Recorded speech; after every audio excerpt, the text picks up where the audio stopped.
സ്വർഗപുഷ്പങ്ങളുടെ ഒരു പുതിയ എപ്പിസോഡിലേക്ക് സ്വാഗതം. കൂടെ എലൈസ് ആണ്. ഇനി നമ്മൾ സെയിന്റ് ജോൺ ഓഫ് ദ ക്രോസിനെ കുറിച്ചാണ് കേൾക്കാൻ പോകുന്നത്. ഞാനായിരിക്കുമോ തെറ്റുകാരൻ? അവരായിരിക്കും ശരി. ഞാൻ നരകത്തിൽ പോകേണ്ടി വരുമോ? ഞാൻ സത്യസഭയിൽ നിന്നും അകറ്റപ്പെട്ട് പിശാചിനെയാണോ സേവിക്കുന്നത്? ജോൺ ചിന്തിച്ചു. ആത്മാവിന്റെ ഇരുണ്ട രാത്രി അതിന്റെ പാരമ്യത്തിലെത്തി. എല്ലാ ശാരീരിക വേദനകളെയും അതിലംഘിക്കുന്ന ആത്മീയ വേദന.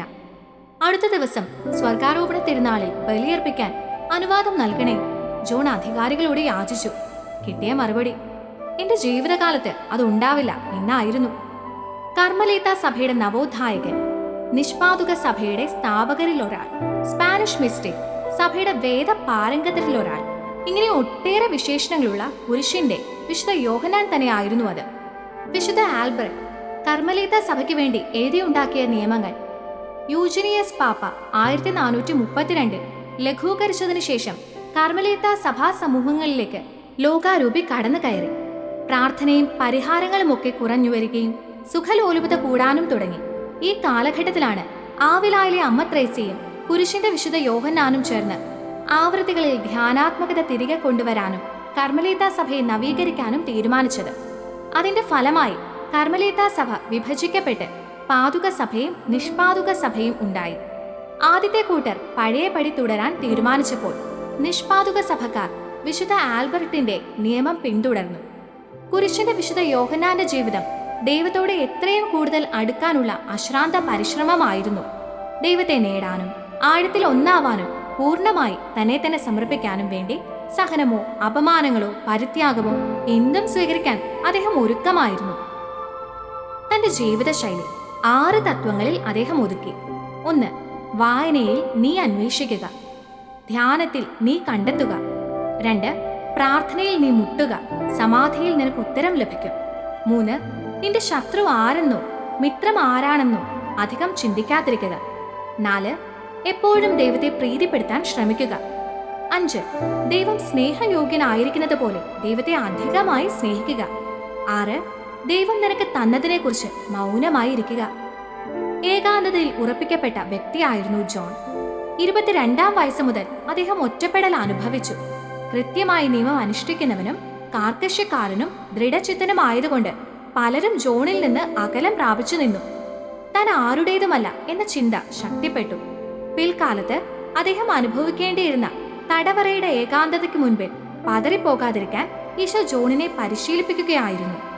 തന്റെ അനുഭവത്തിൽ നിന്ന് അദ്ദേഹം പറഞ്ഞു, ഏതെങ്കിലും സൃഷ്ടിയുടെ ഉറ്റ ബന്ധത്തിലായിരിക്കുക. ആത്മാവ് അതിന് മറ്റു ധാരാളം പുണ്യങ്ങൾ ഉണ്ടായിരുന്നാലും ദൈവവുമായുള്ള സമ്പൂർണ്ണ ഐക്യം ഒരിക്കലും നേടിയെടുക്കുകയില്ല. ഇതാണല്ലോ ഈശോ പറഞ്ഞ ഉപേക്ഷയുടെ കാതൽ.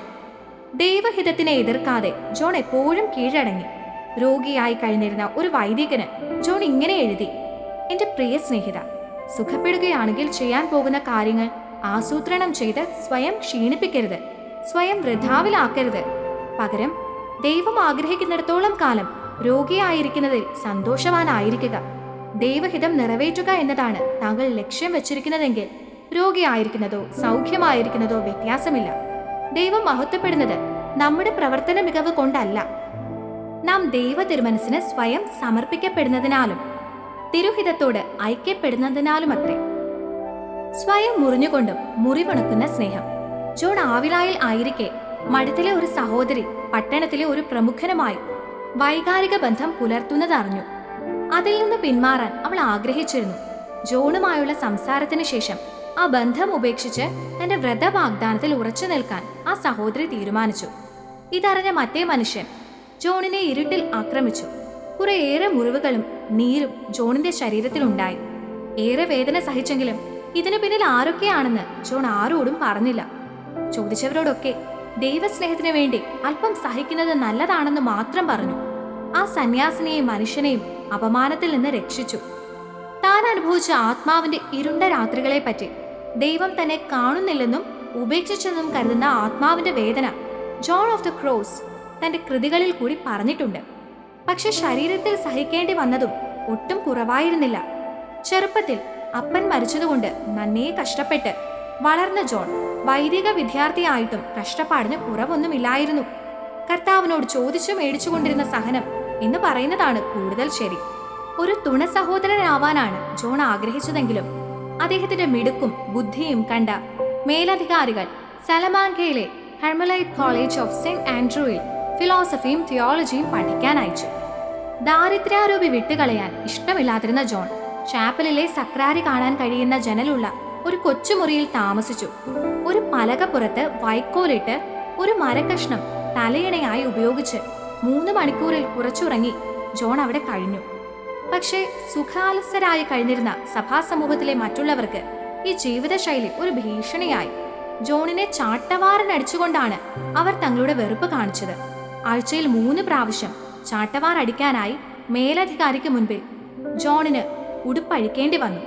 പക്ഷെ ദൈവസ്നേഹത്തെ പ്രതി തന്റെ സഹനത്തിൽ അദ്ദേഹം ആനന്ദിച്ചു. ദുരിതവേളകളിൽ ഒരു തവണ മാത്രം പറയുന്ന ദൈവത്തിന് സ്തുതി ഐശ്വര്യ സമൃദ്ധിയിൽ പറയുന്ന 1000 കൃതജ്ഞതകളേക്കാൾ വിലയുള്ളതാണ്, അദ്ദേഹം പറഞ്ഞു. പിന്നീട് വൈദികനായി കഴിഞ്ഞതിന് ശേഷവും ഭീകര ദുരിതങ്ങളിലൂടെയാണ് ജോൺ കടന്നുപോയത്. ജോണിന്റെ നേതൃത്വത്തിലുള്ള സഭാ നവീകരണം മുതിർന്ന സഹോദരർ വിപ്ലവവും പാഷണ്ഡതയും ആയെല്ലാമാണ് കരുതിയത്. ജോൺ സഭയെ നശിപ്പിക്കുന്നു എന്ന ആരോപണവുമായി 1577 ഡിസംബർ 2 രാത്രി പോലീസ് അകമ്പടിയോടെ എത്തിയ പാതുക സന്യാസികൾ ജോണിനെ വിലങ്ങുവെച്ചു കൊണ്ടുപോയി. വികാരി ജനറാളിന്റെ കൽപ്പനയുമുണ്ടായിരുന്നു. ആശ്രമത്തിലെത്തിയപ്പോൾ ജോണിന്റെ പരുക്കൻ വസ്ത്രങ്ങൾ മാറ്റി മൃദുല വസ്ത്രങ്ങൾ ധരിപ്പിച്ചു. ചമ്മട്ടിയടി നൽകി മുറിയിൽ അടച്ചു.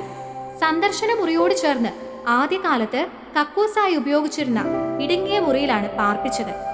ജനാലകളില്ല, ബലവത്തായ തടി കൊണ്ടുള്ള ഒരു വാതിൽ മാത്രം. മുറിക്ക് 10 അടി നീളവും 6 അടി വീതിയും മാത്രം. വായിക്കാൻ സാധ്യമല്ലാത്ത വിധം ഇരുട്ട്. എന്തിന്റെയെങ്കിലും മുകളിൽ കയറി നിന്നാൽ കിട്ടുന്ന അരണ്ട വെളിച്ചത്തിൽ കഷ്ടിച്ച് വായിക്കാം. അങ്ങനെ നിന്നാണ് ജോൺ യാമപ്രാർത്ഥന ചൊല്ലിയിരുന്നത്. തറയിൽ 2 പലക കഷ്ണങ്ങൾ, കല്ലുവിരിച്ച തണുത്ത തറ. ആ പലകയിൽ കിടന്നുറങ്ങണം. പഴയ 2 പുതപ്പുകൾ, മുറിയുടെ കോണിൽ ഒരു തൊട്ടി, ഇത്രയുമാണ് ഉണ്ടായിരുന്നത്. മുറി സമൂഹത്തിന്റെ വിസർജന സ്ഥലത്തിന് സമീപമായിരുന്നതിനാൽ ദുർഗന്ധം വമിച്ചിരുന്നു. ഭക്ഷണം നാമമാത്രം. അതിൽ കൂടെ വിഷം തരുമെന്ന് തോന്നിയാൽ ശത്രുക്കളോട് ക്ഷമിച്ചുകൊണ്ടായിരുന്നു ആ റൊട്ടി കഷ്ണങ്ങൾ കഴിച്ചിരുന്നത്. എല്ലാ വെള്ളിയാഴ്ചയും ജോണിനെ പൊതുഭക്ഷണശാലയിലേക്ക് ആനയിക്കും. കഴിക്കാനുള്ള റൊട്ടി കഷ്ണവും വെള്ളവും അവിടെ കൊടുക്കും. ജോൺ അവരുടെ മുൻപിൽ തറയിൽ മുട്ടിന്മേൽ നിന്ന് ഭക്ഷിക്കണം. അതിനിടയിൽ കുറ്റാരോപണങ്ങൾ, പരിഹാസങ്ങൾ, സങ്കീർത്തനം ഉരുവിട്ടുകൊണ്ട് തലങ്ങും വിലങ്ങുമുള്ള ചമ്മട്ടിയടികൾ. തിരിച്ചു മുറിയിൽ പോകുമ്പോഴേക്ക് ശരീരത്തിലെ മുറിവുകളിൽ നിന്ന് രക്തം വാർന്നൊഴുകുന്നുണ്ടാവും. ജയിൽവാസം പല മാസങ്ങൾ നീണ്ടു. കൂതാശകൾ പരികർമ്മം ചെയ്യാൻ അനുവദിക്കാത്ത അവസ്ഥ, മോശമായ ഭക്ഷണം, ഉറക്കമില്ലായ്മ, വെളിച്ചമില്ലായ്മ, തൊട്ടി വൃത്തിയാക്കാൻ സമ്മതിക്കാത്തത് മൂലം അസഹ്യമായ ദുർഗന്ധം. ഇതെല്ലാം ജോൺ സഹിച്ചുകൊണ്ടിരുന്നു. ജോണിന്റെ ഇരുണ്ട രാത്രികൾ അതിന്റെ പാരമ്യത്തിലെത്തുകയായിരുന്നു. ശാരീരിക വേദനകളെക്കാൾ രൂക്ഷമായതായിരുന്നു ആത്മീയ വേദന. തനിക്കാണോ തെറ്റുപറ്റിയതെന്ന് ജോണിന് സംശയമായി. ഉറപ്പില്ലാത്ത ആ അവസ്ഥയിൽ വേദന അടുത്ത തലത്തിലേക്ക് നീങ്ങി. ദൈവത്തിന്റെ പൂർണ്ണമായ അസാന്നിധ്യം അദ്ദേഹത്തിന് സഹിക്കാവുന്നതിലധികമായിരുന്നു. ജീവിതം നിരർത്ഥകമായി തോന്നി. പ്രാർത്ഥന അസാധ്യമായി. ഏൽ ഏൽ ലമ സബക്താനി എന്ന് അദ്ദേഹം ഒരുപാട് തവണ നിലവിളിച്ചിരിക്കണം. വേനൽക്കാലത്തും ജോണിനെ കുളിക്കാൻ സമ്മതിച്ചില്ല. മുറി ചുട്ടുപൊള്ളുന്ന അടുപ്പ് പോലെയായി. ദൈവത്തിന്റെ പക്കലേക്ക് ഹൃദയം ഒന്ന് ഉയർത്താൻ കഴിയാത്ത തന്റെ ആ അവസ്ഥയെക്കുറിച്ച് പിൽക്കാലത്ത് അദ്ദേഹം എഴുതിയിരുന്നു. അത്രയും ദുരനുഭവങ്ങൾക്ക് വിധേയനാകുമ്പോൾ ദൈവം തന്റെ നേർക്ക് നിഷ്ഠൂരത കാണിക്കുന്നുവെന്നും തന്നെ വെറുക്കുന്നുവെന്നുമാവും ആത്മാവിന് തോന്നുക. കുർബാന അർപ്പിക്കാനുള്ള സൗകര്യം പോലും ലഭിക്കാതെ അവിടെ ജോൺ കഴിഞ്ഞു. 1578 അദ്ദേഹത്തിന് ഒരു പുതിയ കാവൽക്കാരനെ നിയമിച്ചു. കരുണയുള്ളവനായ അദ്ദേഹം കുറച്ചു സമയം പുറത്തിറങ്ങി വെളിച്ചം കാണാൻ അനുവദിച്ചു. ജോൺ പേനയും കടലാസും ചോദിച്ചു വാങ്ങി. അവിടെ വെച്ചാണ് വിശ്വോത്തര മിസ്റ്റിക്കൽ രചനയായ സ്നേഹഗീതയിലെ ആദ്യത്തെ 30 പദ്യങ്ങളും മറ്റു ചില കവിതകളും എഴുതിയത്. സ്വാർത്ഥതയെ പ്രതി ഞാൻ യാതൊന്നും അന്വേഷിക്കുന്നില്ലെന്നായപ്പോൾ സകല തന്മകളും എനിക്ക് കൈവന്നു. സ്നേഹഗീതയിൽ അദ്ദേഹം കുറിച്ചു. ഓഗസ്റ്റ് 15, 1578 പരിശുദ്ധ അമ്മയുടെ ഒരു ദർശനത്താൽ നയിക്കപ്പെട്ട് അവിടെ നിന്ന് ജോൺ രക്ഷപ്പെട്ടു. നിഷ്പാതുക സഭാ സഹോദരർ അദ്ദേഹത്തെ സ്വാഗതം ചെയ്ത് പ്രിയോരച്ചനാക്കി. അവിടെ ഇരുന്ന് ആത്മീയ ഗീതം എഴുതി പൂർത്തിയാക്കി. അതിന്റെ കൂടെ മറ്റു രചനകളായ കർമ്മല മലകയറ്റം, ആത്മാവിന്റെ ഇരുണ്ട രാത്രികൾ, സ്നേഹജ്വാല തുടങ്ങിയ കൃതികൾ മിസ്റ്റിക്കുകളുടെ രാജകുമാരൻ എന്ന പേര് വരെ അദ്ദേഹത്തിന് നേടിക്കൊടുത്തു. അടുത്ത 13 കൊല്ലങ്ങൾ ജോൺ സന്യാസ സഭകൾ സ്ഥാപിച്ചും ഒരുപാട് പേർക്ക് ആത്മീയ വഴികാട്ടിയായും ധ്യാനാത്മകത, പ്രാർത്ഥനയുടെ കൊടുമുടിയിൽ ദൈവവുമായുള്ള ആത്മാവിന്റെ ഒന്നാകൽ അനുഭവിച്ചുമൊക്കെ ചിലവഴിച്ചു. കുരിശു വഹിച്ച് ഈശോ കാൽവരിയിലേക്ക് പോകുന്ന രൂപത്തിന് മുൻപിൽ ധ്യാനമഗ്നനായിരിക്കെ ഈശോ തന്നെ വിളിക്കുന്നതായി അദ്ദേഹം കേട്ടു.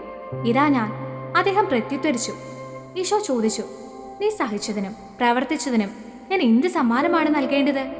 ജോൺ മറുപടി പറഞ്ഞു, നിനക്ക് വേണ്ടി കൂടുതൽ സഹിക്കാനും നിന്ദിക്കപ്പെടാനും ഞാൻ ആഗ്രഹിക്കുന്നു. അതിനുശേഷം 1591 സെപ്റ്റംബറിൽ അദ്ദേഹത്തിന്റെ ആരോഗ്യം മോശമായി.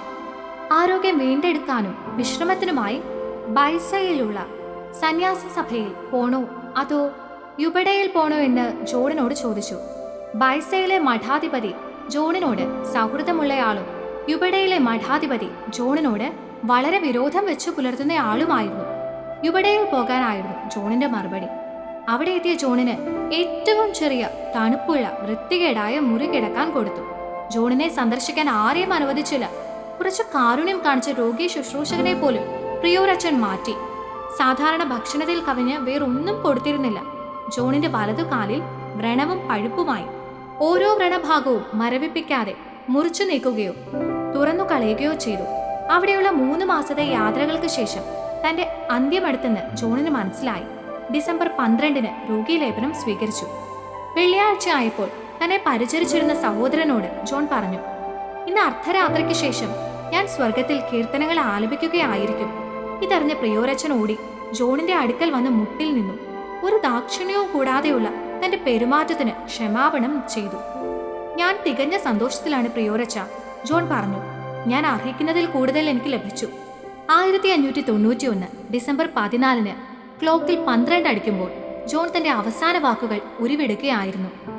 ഓ ദൈവമേ, അങ്ങേ കൈകളിൽ എന്റെ ആത്മാവിനെ ഞാൻ സമർപ്പിക്കുന്നു എന്ന് പറഞ്ഞുകൊണ്ട് സഹനത്തിന്റെ പാനപാത്രം അവസാന തുള്ളിയും സന്തോഷത്തോടെ സ്വീകരിച്ച് ഈശോയിൽ നിന്ന് നിത്യസമ്മാനം വാങ്ങാൻ അദ്ദേഹം യാത്രയായി. 1675 ജനുവരി 25 വാഴ്ത്തപ്പെട്ടവനായി പ്രഖ്യാപിക്കപ്പെട്ട ആ ധന്യാത്മാവിനെ 1726 ഡിസംബർ 26 വിശുദ്ധനായി ഉയർത്തി. പിയൂസ് 11 പാപ്പയാൽ സഭയിലെ വേദപാരംഗതനായി അവരോധിക്കപ്പെട്ടു. തന്നെത്താൻ താഴ്ത്തുന്നവൻ ഉയർത്തപ്പെടും. ഈശോയെ പ്രതി സഹിക്കാനും നിന്ദിക്കപ്പെടാനും ആഗ്രഹിച്ച ആ സഹന രാക്ഷസൻ ഈശോയുടെ മുറിവുകളുടെ ഭാഗഭാഗിത്വം കൈക്കൊണ്ട് വിശുദ്ധ പദവിയിൽ വിരാജിക്കുന്നു. മറ്റൊരു വിശുദ്ധ ജീവിതവുമായി സ്വർഗപുഷ്പങ്ങളിലൂടെ വീണ്ടും കേൾക്കാം.